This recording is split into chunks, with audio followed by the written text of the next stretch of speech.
Hilchos Nedarim Perek Shneim Asar, the Laws of Vows, chapter 12. Today we continue the topic of hafara. Hafara means annulment. Torah grants the right to a father to nullify any of his daughter's vows. Torah also grants the right to a husband to nullify any of his wife's vows. Yesterday, when we introduced the concept, we primarily focused on a case where partnership is required. The girl in question is both a nara, she's a young girl, which means she's manifested signs of physical maturity, but 6 months haven't passed since then, so she's still in the father's jurisdiction. She's also me'urasa, betrothed to a prospective husband. In that case, since she's in both men's domains, both men are required to nullify her vow if we want the vow to be nullified. Today, we're going to focus more on the classic cases. A father dealing with his daughter, a husband dealing with his wife in the context of a full-fledged marriage, and we're going to learn the parameters for the power of their annulment. Which vows can a father annul? Which vows can a husband annul? Different particular laws that relate to the nature of the annulment, and that's going to be our topic for today. So here we go. It says the Rambam halacha aleph. Kol hanedarim v'hashvuos ha'av mefer b'yom shamai. Any vow or any oath made by his daughter may a father nullify on the day he hears. The day he hears is a limitation. We learned this yesterday already as well, and we're going to focus on it also more tomorrow, that the power of annulment is only on the day. On the day they hear about it, that's when they are able to nullify it. Otherwise, they cannot. But the point here that Rambam is making, that's brought in as an aside. The point that Rambam is making is that a father has the right to annul any of his daughter's vows, any of her oaths. Shenemar, because the verse which talks about the father nullifying the daughter's vows, it says, Kol nidareha ve'esareha. All of her vows, all of her prohibitions. Aval habal, but a husband, his power is not that expansive. He's only able to annul those vows and those oaths that constitute pain for her soul, that cause the woman aggravation. Or their vows that directly interfere with their personal relationship. For example, a woman were to take an oath or a vow that she will not put on eye makeup or jewelry. That is directly interfering with the relationship. A husband expects his wife to adorn herself and be beautiful, and if she takes such a vow, that's a vow which he could annul. Shenemar, as it says, the verse that talks about the husband's power of annulment doesn't say kol nedareha. It's not a free-for-all license, all of her vows. It says the ones that are bein ish li ishtoi, the ones that affect between a man and his wife, that's the ones the husband has the power to annul. Halacha beis, we said 2 categories. A category for causing aggravation and a category of affecting the relationship. What's the difference between the vows that go into the category of causing aggravation to the vows that just go into get in the way of the relationship between him and her? It says that Rambam, any vows that cause aggravation, the husband has the right to annul whether they affect himself or they affect others. In other words, the scope of his annulment will cancel the vow as it relates both to him and to others, as the Rambam will presently illustrate. But if it's a vow that only affects him and her, it's a personal thing. He can only nullify the vow insofar as it relates to him, but he cannot nullify the vow insofar as it relates to others, and again, as the Rambam will illustrate shortly. Ketzat, what would this look like? How do we crystallize or visualize this difference?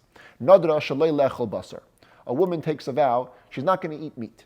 Now, she's not going to eat meat, that's a vow of inui nefesh. It causes pain to the soul.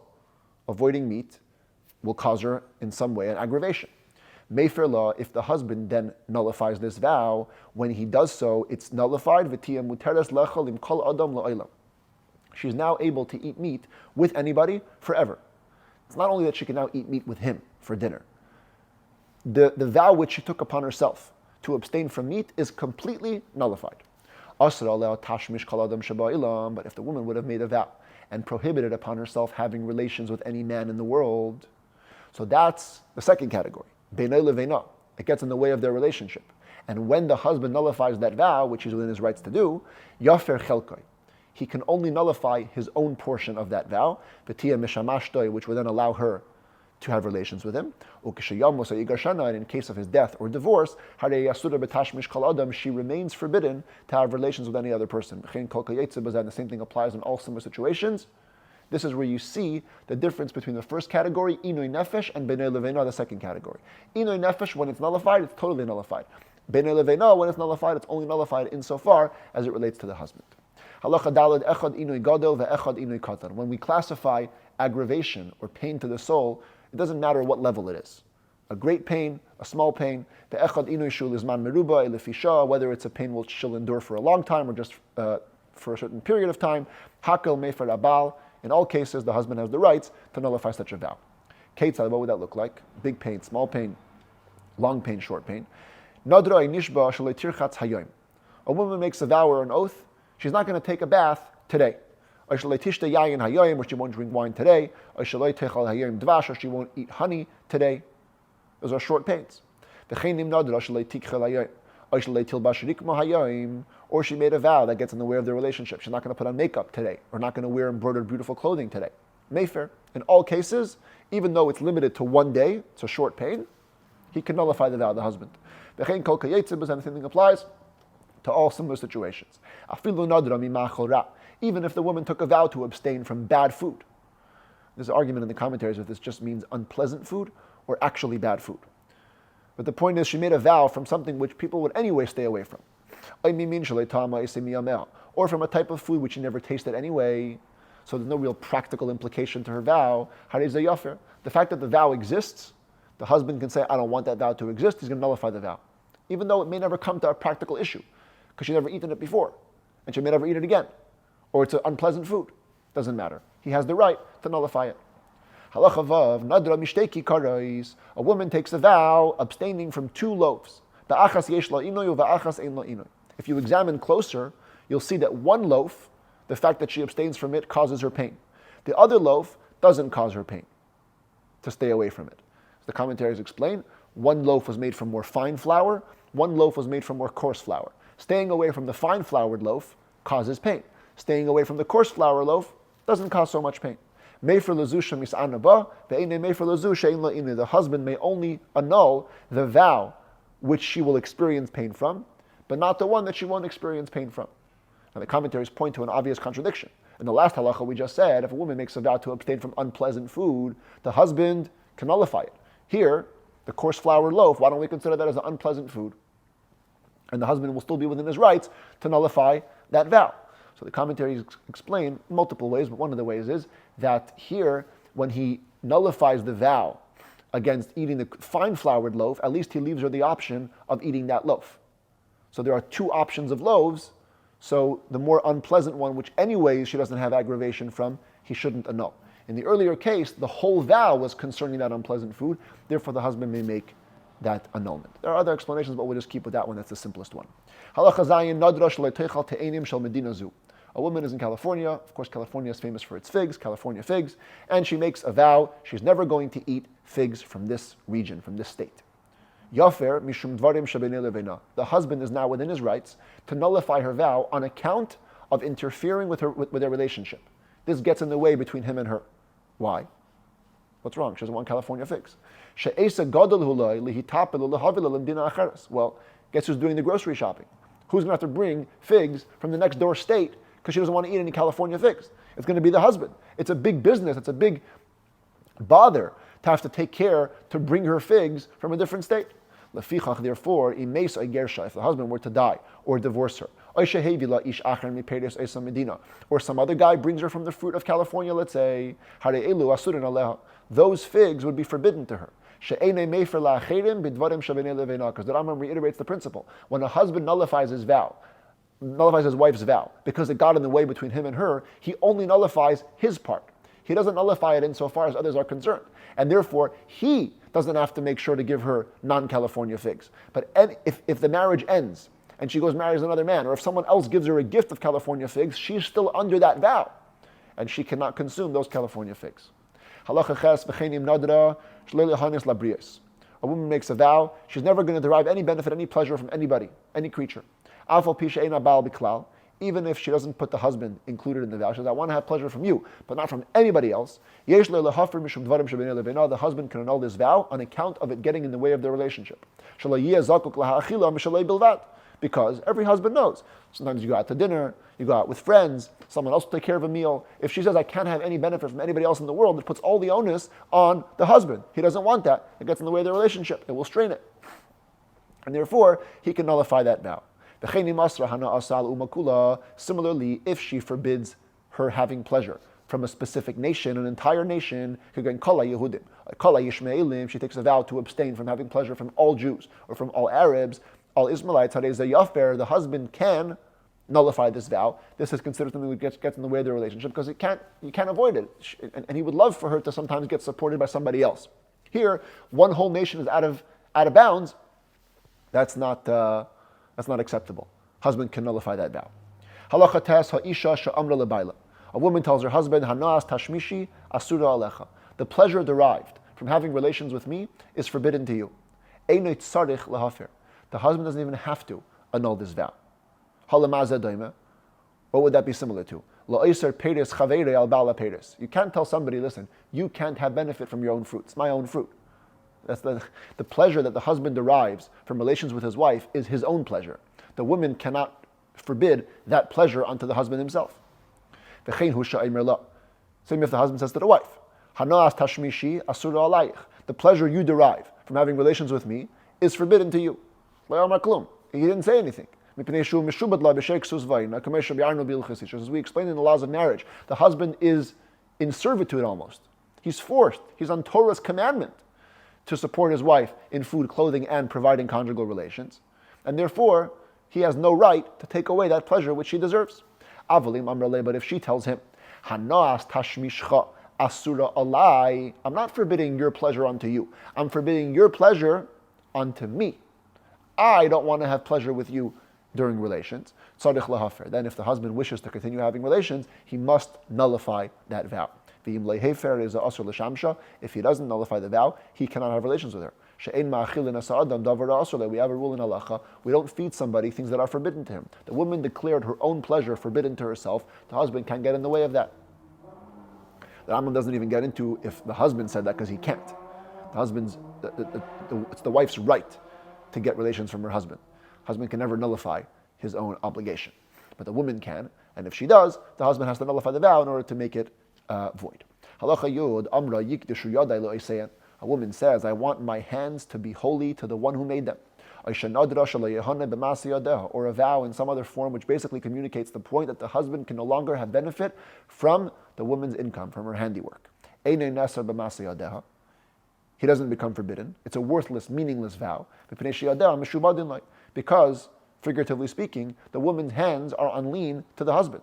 One of the rights that a husband has from his wife is to get her earnings. So she can't say, she doesn't have the right to consecrate those hands, or to consecrate, futuristically speaking, any money that she will make from income.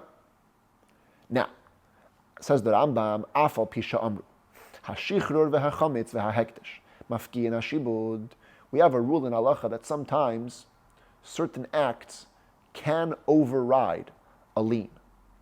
Shichrur, freedom, chametz, leavened bread, hektish, consecration, mafki and hashibud, revoke or undo a lien. What does this mean? So shichrur means when a man frees his slave. Slaves are seen in the Torah as property of their owner. So let's say the owner of a slave took a loan and he put his servant down as collateral. Now that's called a shibud. The servant is on lien to the creditor of the debt that his master owes. Should the master choose to free his slave, the shichrur, the freedom, is mafkia, the shibud. It undoes the lien. And now he's no longer on lien to the debt. Same thing when it comes to chametz. Chametz is leavened bread. It's forbidden to have it on Pesach. A person takes a loan, a Jew takes a loan, and before Pesach, he puts the chametz down as a security for the loan. Now, when Pesach comes in, and there's a prohibition now to have benefit from chametz, the lien is no longer effective. The fact that the chametz is forbidden undoes the lien. Chametz reverts to the ownership of the Jew, and he's obligated to destroy it. Because he could say, listen, it's on loan to the Gentile, right? I shouldn't have to destroy it. No. Torah makes it back yours. That lien is worthless. If you have to take care of the chametz, take care of it now. Same thing as hektish.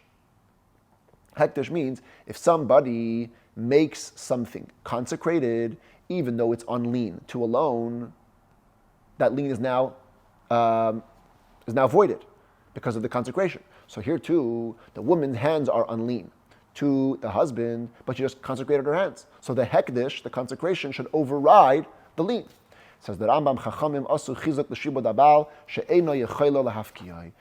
The Torah sages granted a strength to the lien that the husband has on his wife's hands, in which she cannot revoke it. Because it's rabbinic. And we had this rule before that when it comes to rabbinic law, Torah employs extra stringencies to give it reinforcement. Biblical law, everyone treats seriously. Rabbinic law people might not. And therefore, in certain ways, we enhance the power of rabbinic law ordinations over and above biblical law ordinations. Either way, if the wife makes such a vow, the husband must nullify it, because then he might divorce her, and if it's not nullified, she won't be able to come back, because she won't be able to provide that handiwork.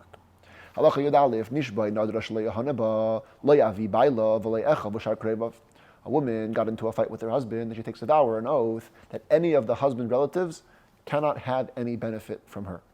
Not his father, not his brothers, or other relatives. He cannot nullify such a vow. It doesn't affect their relationship, and it doesn't cause the woman aggravation. If she also made a vow,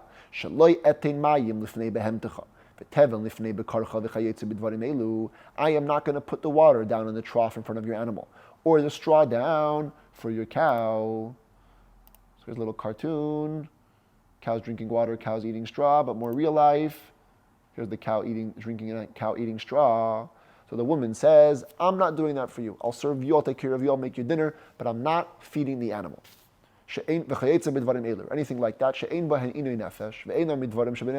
These vows don't have aggravation to the woman's soul. Abstaining doesn't hurt her. And it also doesn't hurt the relationship. And it's also not on the list of things which she's obligated to do. There are certain things that a woman has to do for her husband. Not this, not feeding the animal. And therefore, it is an offer, he cannot annul them, and those vows are in effect. Halacha Yud Bey is a general rule about the rights of the father and the husband to annul vows. A husband or a father can annul vows that haven't even gone into effect yet. She never even became forbidden. They can, in advance, nullify them. What would that look like? For example, a woman might say, if I go on this trip, wine is going to become forbidden to me. Now, the vow will only take effect if she goes on the trip. But the husband or the father, is a mefer, can right away nullify the vow, even though she didn't take the trip yet, hence she didn't become forbidden yet. Doesn't matter. The neder is in the air, even though it hasn't been chal, it hasn't come into effect, but the husband and the father have the right to annul it. And the same thing applies to any similar situation. If a father or a husband are deaf, they don't hear, they cannot annul the vows. The Torah, in describing the rights of the father and the husband, are full of the expression of sham'oi or shama. They have to have heard and then annul. If they can't hear, they can't annul. Even though we learned yesterday that a husband can nullify vows, even if he didn't hear about them, he can nullify them in advance. Yesterday, that I'm told, the custom of Torah sages. Before a husband would take his wife into the chuppah, he would say, all vows that you made from when I betrothed you till now are all nullified, even though I didn't hear about them, because he can do that. So why does he have to be able to hear? But this is a very interesting halachic rule that we apply in many places. You have to at least be able to do that which is required of you. Once you're able to do it, you don't have to actually do it. So when somebody is able to hear, by hearing is not essential. But if you can't hear at all, then we make hearing essential, and since you can't hear, you can't nullify the vows. A mentally unstable person cannot nullify vows. Bein av, bein bal, whether it's the father or the husband. Hakatan ein lo ishus. Minor, since he cannot engage in a biblically binding marriage, lefichach ein mefer, therefore he cannot nullify his wife's vows. V'abal mefer nidresh te nashav ka'achas. A husband can nullify the vows of two of his wives together. V'chein ha'av mefer nidresh te b'nesav ka'achas. So too can a father nullify the vows of two of his daughters at once. Halacha tezvav hafaras nedarim kol hayom. Annulment of vows, the Torah says, has to be done on the day that the husband or father hears about it. What's called the day? The day means the daytime. It's not a 24-hour grace period. It's whatever is left to that calendar date. Now in Judaism we know that the calendar date begins at sundown on the night before and goes till sundown the next day. Therefore, The Rambam illustrates as follows, to bring out the difference, how in some cases there can be a lot of time to annul, and in other cases there'll be very little time to annul. Nadra bitchilas leil sheni. A woman makes a vow at the beginning of the night of Monday. In other words, the very end of Sunday. It's about to go into Monday. So the husband or the father will have the whole night, Sunday night, plus all day Monday to nullify the vow. That's all considered one calendar date. But were she to make the vow on Monday, at the beginning of the daytime, the husband or father can nullify it all day, so at least they have all the daylight hours. If a woman makes a vow at the very end of the day, as it's getting dark, if the husband or father annuls the vow before it gets dark, it's cancelled. But once it gets dark and he didn't do it, too bad. He cannot do it. Why then does the Torah say that the husband has to be quiet from day to day, which sounds like a 24-hour period? Says the Rambam, Melamed shemefer balayla im nadra balayla v'chein mefer kalayim kamesha b'yarnu. That's a reference to that one specific case where the woman makes a vow at night at the beginning of the calendar date. The husband has the right to nullify the vow from that night till the next day, and if he doesn't, then it's certified. But it isn't a general license to get 24 hours to nullify. Nadra v'shas kama yamim. If she makes a vow on a specific day, and then it takes a few days till her husband or father finds out about it, they only hear about it a couple of days later, he can nullify it on the day he hears. It's as though she made the vow when he heard about it. Shanemar, as it says, b'yom sham'oi. Here it is. I'm not sure why it wasn't highlighted. But the point is, he has to nullify the vow on the day he hears. But that's the only day which counts. Loi b'yom nidra bilvat. Not the day she makes the vow. The day he hears is the operative day. Let's go back to the case of the partnership. You have a woman who is both a nara in her father's domain and she's betrothed. She makes a vow. Her father hears about the vow, nullifies it. A couple of days later, the husband comes back from a business trip. He hears about the vow, and on that day which he hears about it, he nullifies it. Even though together the husband and the father have both nullified it, it's not nullified. Shanemar, it says,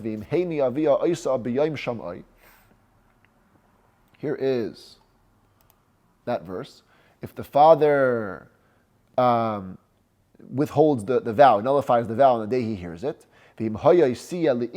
sorry, it's over here. This is a series of verses that talks about the engaged girl. So you have, if the father withholds the vow on the day he hears, then the next verse says, if she's engaged to a man and her vows are on her, the next verse says the husband has to hear on the day that he hears. Which implies, this sequence of verses implies, that after the father nullified it, and then the husband hears about it, the prospective husband hears about it, he can only nullify it if it's b'yom sham'ai, the same day that was heard by the father. Something in the opposite case. If the husband heard first, he nullified it. A couple days later, the father hears about it. And then he nullifies it. It's not nullified. Now, the Rambam is reading all these three verses together as though it's talking about a case where a woman is both in her father's and her husband's domain.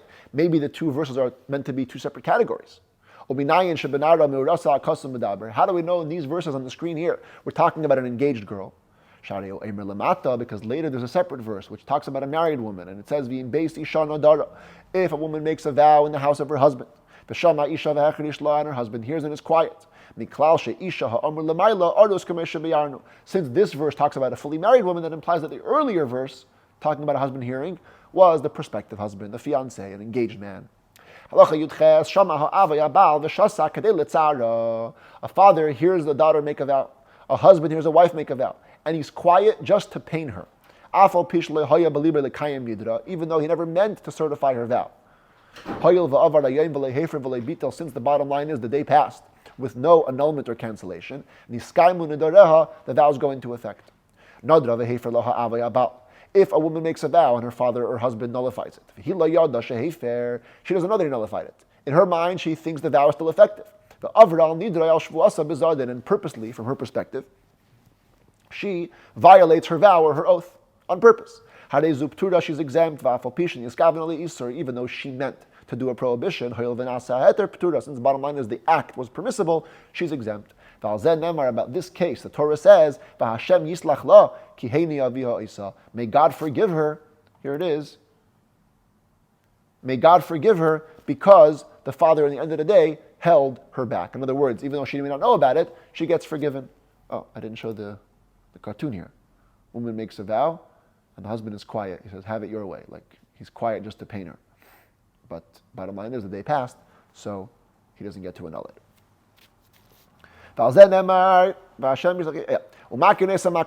Nevertheless, the rabbis will give the woman rabbinic lashes because she meant to do a prohibition. Halacha yutes, a very important halacha, nadra avral nidra. A woman makes a vow and she transgresses her vow before her father or husband nullifies it. In other words, 10 a.m. she makes a vow she's not going to eat meat today. 12 p.m. she's hungry, she eats some meat. Now, 2 p.m., 2 hours later, even though the very same day the father hears the vow and nullifies it, so one might think that it's not nullified retroactively, and so her earlier violation shouldn't count. No. She is liable to whatever she transgressed. If it's lashes, sacrifice. Why? Says the Talmud, the husband and the father's power of nullification is from here on out. It's not retroactive. A sage releases your vow, he releases it retroactively. A husband or a father, only going forward. Therefore, if she nullified the vow, if she violated the vow before the father heard about it, she's responsible for that.